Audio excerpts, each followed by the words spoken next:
আসসালামু আলাইকুম ভাই। সপ্তাহের 6 দিন কাজ করি নিজের জন্য, কোম্পানিতে বা সরকারি যে কোনো জব। আর শুক্রবারে করি রেস্ট, ঘুমাই বেশ।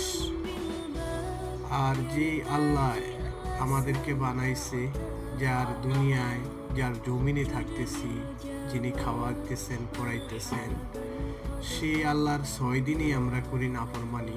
শুধু জুম্মার দিন আসলেই জুম্মার নামাজ পড়ি, নিজেকে মনে করি মুসল্লি। ভাই, একটিবার চিন্তা করে দেখুন, আল্লাহ আমাকে আপনাকে কি জন্য দুনিয়াতে পাঠাইছে?